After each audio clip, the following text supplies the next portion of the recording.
Good morning. Guten Tag. Guten Morgen, YouTube.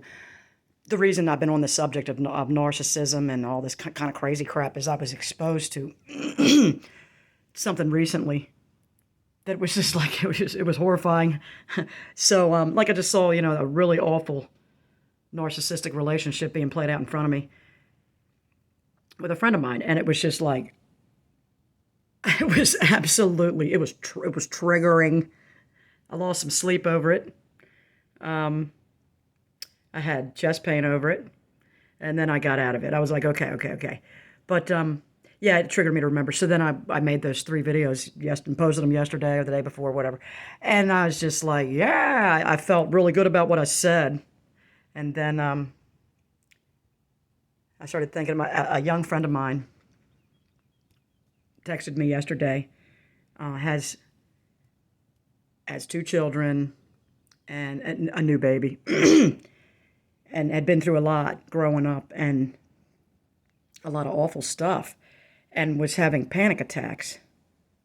And I had to remind this friend of mine, I said,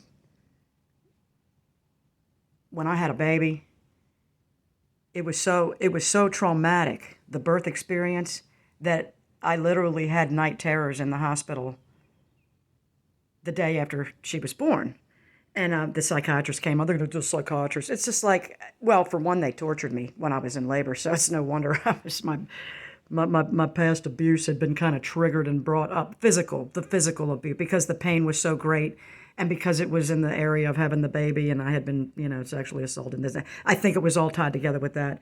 But it was just a drag, and but I felt the opening of the body and the baby coming out, and it only happened with my first child. I felt empty after the baby was no longer inside of my body. It was empty in a bad way. And I love the baby. I did not have any postpartum depression whatsoever. I hear about it and I never understand. I mean, I understand that it's happening and it's real. And people that get it normally also suffered extreme PMS or PMDD or whatever. And I did. I experienced all that, but never had postpartum depression. I was in love with my babies.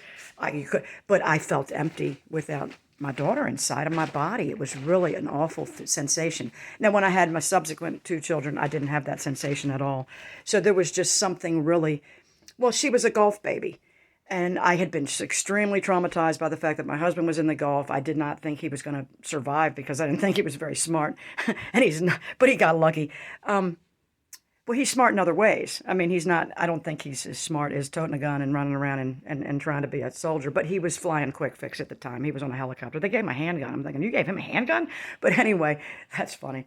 But, so I was traumatized by that. He got back. We got pregnant, like a lot of people did, right after the Gulf War. And I just think the whole thing was just extremely traumatic. And then when she was born, so I'm telling my young friend, you had this baby, and that's like enormous of an upheaval for your body, and all kind of hormones and different all these changes, and it will play on your mind. It will dig up body memories. It will dig up thoughts that you didn't even think you remembered, feelings with no reference in your mind any longer, and then you'll just start panicking. And then the thought that she has expressed to me of, she wants desperately, like most mothers, to be a good mom, and just the fears and the self-doubt and it's all piling up, and then lack of sleep and things of this nature. And I really felt for her a lot. And I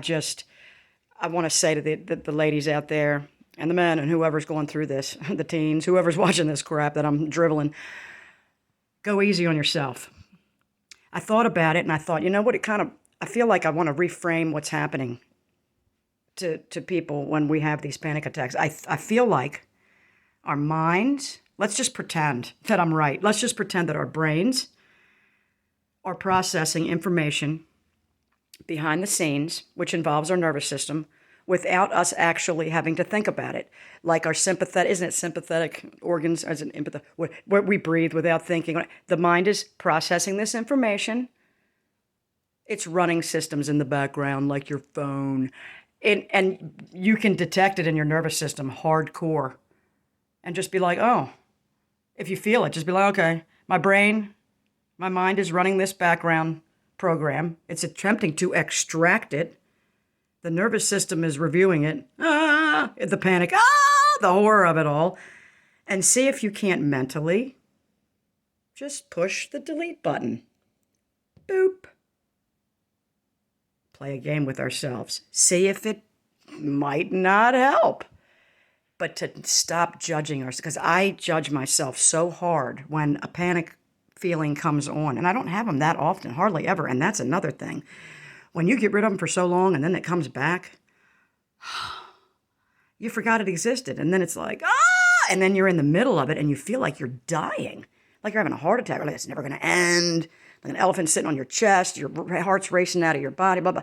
Instead of becoming angry with yourself, just be like, I'm going to mentally check out. I'm going to go over here, put a song on, put some music on, dance real hard, sing real loud, run, take a walk, rhythmic walk, whatever, and just be like, I'm going to ignore this bodily sensation while my body processes this ridiculously stupid information from the past, and then I'm going to hit the delete button. Fuck this noise. But I just want to say,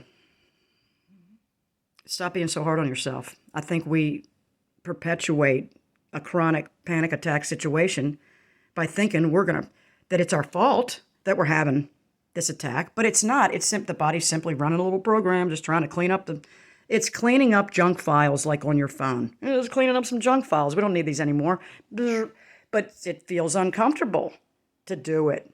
So let's just pretend that the panic attack is the stress and the stupid memory leaving the body. Let's pretend. And it might work. It might. It's worth a try.